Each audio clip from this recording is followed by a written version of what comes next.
If you see it not being needed tomorrow, you have bigger problems you need to work on. Having led multiple technology initiatives and built scalable software solutions across multiple sectors. Her experience spans from product development, organizational strategy, and digital transformation. At Kodenyx, she works with executive leadership teams at mid-market organizations, companies with 10 million to 50 million in annual recurring revenue, to develop AI strategies, drive measurable return on investment. Her methodologies prioritize strategic clarity before execution, ensuring that AI investments align with the business objectives and create genuine competitive advantages. Her clients have achieved significant results. A marketing agency increased operational efficiency by 25 hours per week. One organization unlocked a 7-figure sales pipeline, and another reduced manual coordination overhead by 80%. Aarti, thank you for joining us. I appreciate your view on AI. Can you give the audience a little bit more of your background? Sure. Thank you, Cody, for having me. First of all, very excited to join you here. I come from a product leadership background. We used to build software products. At some point, the products my teams were building and the company was trying to sell. The sales team, we had, I think, 5 or 6 salespeople at the time. They would pull me in sales conversations to help them sell. And I think after 300 or something sales calls later, I realized teams were already building products, meaning we were good software engineers. Now I was also learning the way or art of selling products. And I think I had an epiphany on a day.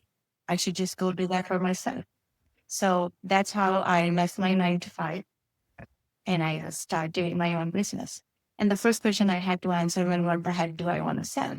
So I went and did my research. I talked to lots of SMB owners and I asked them, what do you struggle with?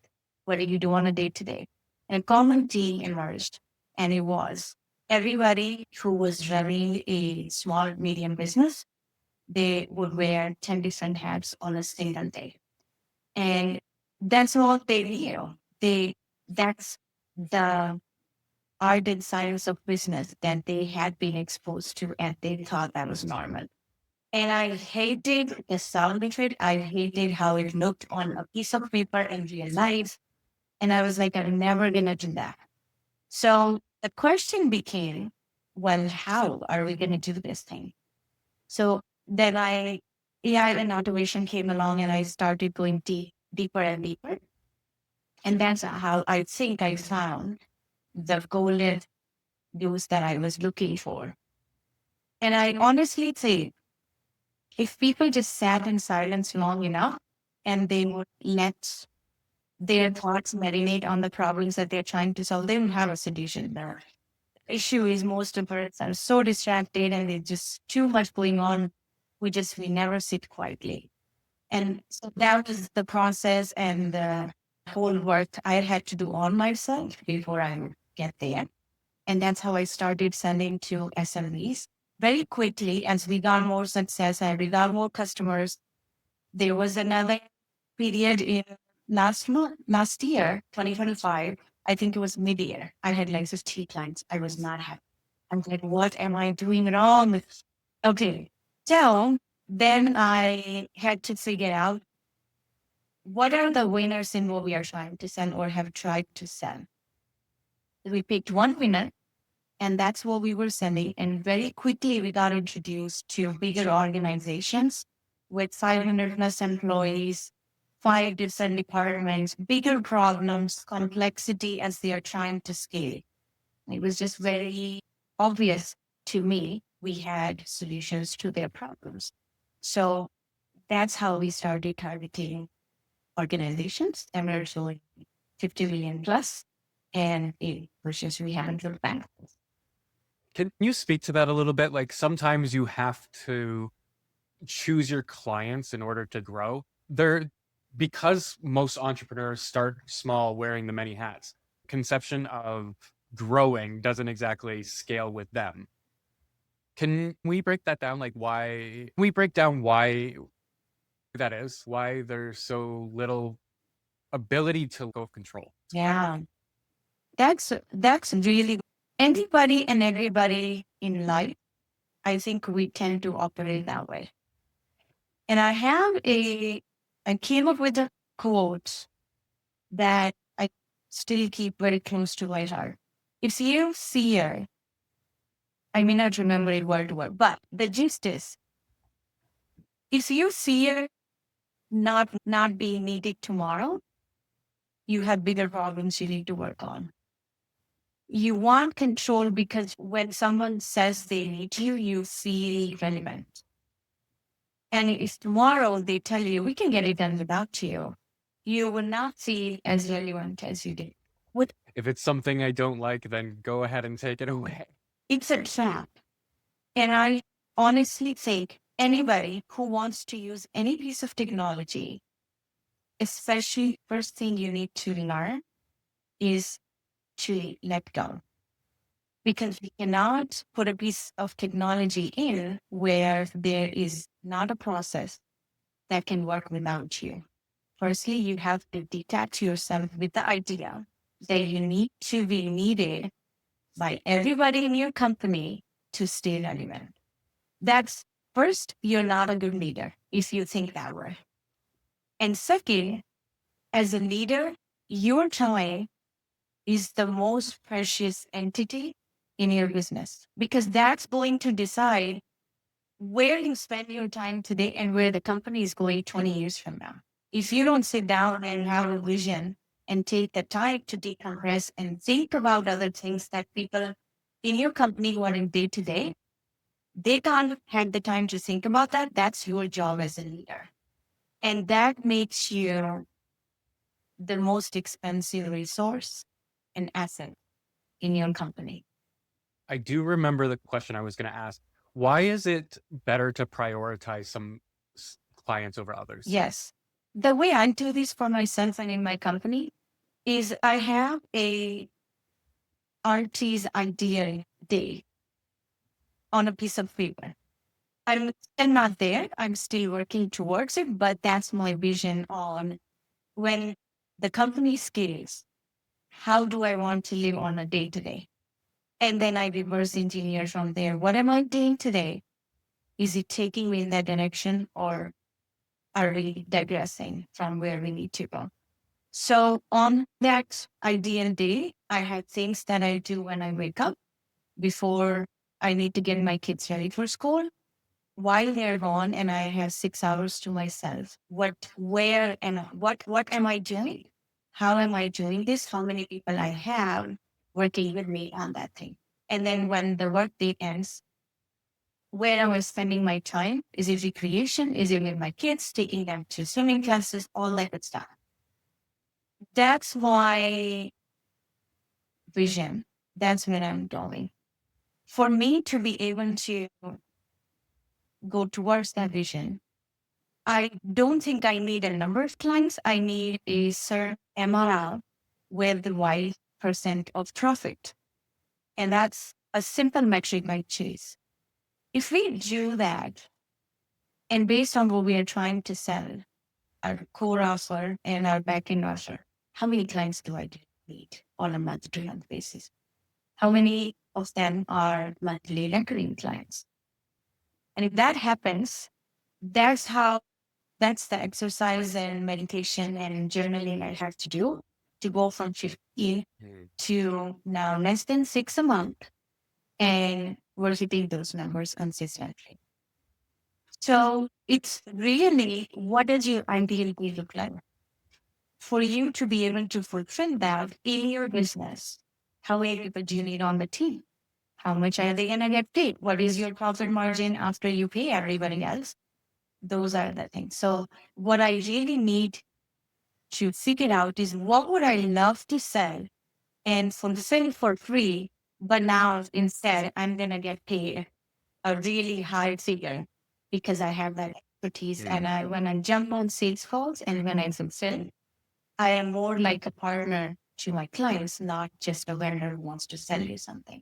So once you go through that process, it's so easy to see who are the people you would willingly would love to work with, because in return, you're going to get a great experience. But you might as well get paid for that. Very fair. That's how I've learned to do things here, is more around what I want to do more than what the value, perceived value is out of it. As long as my value out of it is going to be more, I'm glad to take it.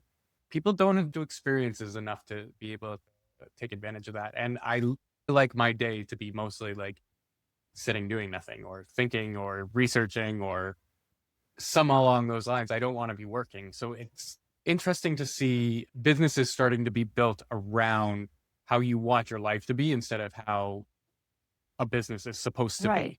be. Yeah. And I think, if you don't mind, I just want to add two comments to anybody who's listening. The only suggestion slash comment I have is if you don't enjoy what you're doing today, you just haven't done it enough. Because if you did that enough, you would have seen it multiple times. If you had seen, you would also have figured out, well, I don't enjoy this. Let's go do something else. You just have to put in more reps than other people. Once you do, you'll be ahead of the game of 99% of the people. You just have to do more of it.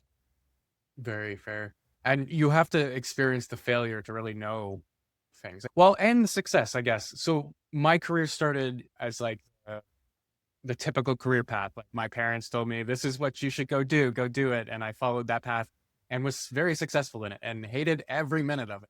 But I needed to hit the end point before I realized that it was not what I wanted, not who I was, that whole spiel. Sometimes you have to build it to know you don't want it. People, and winners pay more than losers do. There is a reason why they're winning. They've just put in more reps. They have seen more times than you've even tried. To the audience out there, lean into the fear. As long as it's just like an irrational fear, there's nothing to worry about. It's more than likely something you want to do. So, what are the broader strategies that we can use for AI to help connect customers to founders, like to build their products? Sorry. Sure. I never start with tools. I never start with cool technology, because it's going to change every month, every day, every other week. I work with leaders and I see a very common pattern. Whoever jumps on a call and asks me more whys than hows, I know that they have done this enough. They want to do this right. They're not trying to save a budget. They're not trying to spend a budget. They're not trying to impress anybody. They just want to do the right thing for their business. And if you keep asking me why, it's going to help me understand where you are today, where you're trying to go, and why what I'm going to suggest is the right path for you. So our main offer is doing AI audits for businesses. And most times we just thinking around them. Why is this thing done this way? Why do you have 5 employees? What does everybody do? How is the easy part for me? I have 2 weeks to do it. I've done this. It's on autopilot. How is the easy part? If we get the why wrong, how becomes totally irrelevant and you're just gonna end up wearing your cash. So start why. Anybody who's trying to do anything with, I always suggest them, you have to start with what problem you're trying to solve for you. What have you tried before? Why hasn't it worked? Why are you looking for technology at this point? And do you even have systems so I can come in and install AI on top? I saw this very cool visual, which I can never forget. There's a soap bar, and someone has put a pump on top of it. So it's never going to work. It's never going to work. Because that just defies the physics behind it, right?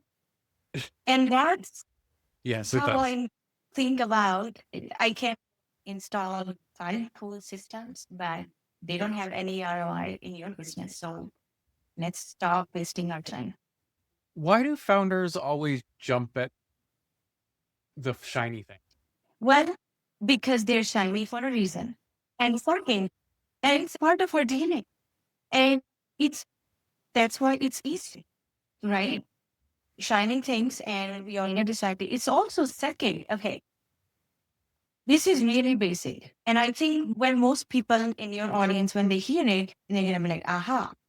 It gives you a sense of gratification that you're doing something cool. You want people to perceive you as a cool founder. We all want to be liked by other people. I am so sorry, but that's a waste of time, waste of energy, waste of money for most business owners who are doing over a million, multiple millions. It's not worth your time. Nobody, your decisions should never be tied to what the perception of someone else, of your time, of your work is. If you're running a business, I hope you're not doing this as in a very expensive hobby. Second, I hope you're making money. And third, I hope you're driving some profit from it. Otherwise, it's a very expensive hobby otherwise. Okay. So if you're doing that, you should have one goal and only one goal, how to increase top line, but also while protecting the bottom line. How do you do that? If you have heard from Alex Hormozy, all other entrepreneurs who are killing in the space, it should be very evident to you that simple states, complex things. So when you add something in your business, you're basically starting from zero in some piece or part of it. And anything when you introduce new and you start from zero, you're taking resources away from something that's already working and is serving you then. So before you add something, you need to ask yourself, why? Why? Someone from my team the other day, they said, we should introduce this to our AI audit. And my first question was, why? Is it adding something? And they were like, no, it's going to improve, but I didn't see the ROI. So I was like, introducing that one change also means we're changing the prompts. It also means our tool changes. It also means the UI changes. It also means someone has to sit down and design the whole thing, and then it has to be implemented. Where's the ROI? If there's no ROI, we're not doing this. You have to be ruthless in that sense. Every yes is going to take away resources from your business. So don't go there. And it's going back to your original question, why do people, it's again part of the DNA. The harder thing is to stay focused on the things that are already working, and you'll be bored out of your mind while doing that. But if they're working, they're working for a reason, you should double down on them for a reason. It kind of rolls back into the technical conundrum of we've got old software. The older the developers on the team want to replace the software as opposed to rebuilding it or connecting to it or doing something. And then the business owner is like, no, you need to keep those connections in place. We need to keep the original thing. We just need to connect it. And it's like, that's not how the new works anymore. At some point, you've got to replace. And that goes into a deeper discussion though, with your team, all the stakeholders, starting from anybody who even has to sit down and work on the development for that stuff. So from developers all the way up to the leadership CEO, they all need to sit together, and then it has to be a spreadsheet, like simple math. Now do the napkin math. If we keep supporting this legacy software, how many hours per week per developer? What are we paying them? What are we going to pay them 5 years from now? Do the math. And there's also competitors analysis that comes in, right? You also put that in. So you look at the thing from 360 degrees. And when you look at all the angles, and in the end, you should have a number if you've done the math. And that number should dictate this is the ROI. This is how much we're going to spend right now. How many months after this it becomes pure treasury? You think that that would be more of a priority for banks and government, but sorry, just because I come from the government background of technical support, and we still have mainframe servers. We're still hiring COBOL developers because nobody understands COBOL anymore, that type of thing. So it's just funny to hear that as the needed changes from people. I just want to give the last little bit of the show to give any final thoughts and where people can find Yeah. you. So I'm on Instagram. I'm also LinkedIn. If you go follow me on Instagram and tell me that you came from Cody's show, I have a very cool readiness score assessment that I can send you guys. And it'll under 3 minutes, it could tell you exactly where you're simply burning cash in your business that could easily be pure profit in a couple of months by putting in an automating system. Thank you very much. And I'll make sure it's in description down below as well as all your information. To everybody out there, I hope you enjoyed this episode and stay weird. They would wear 10 different hats on a single day.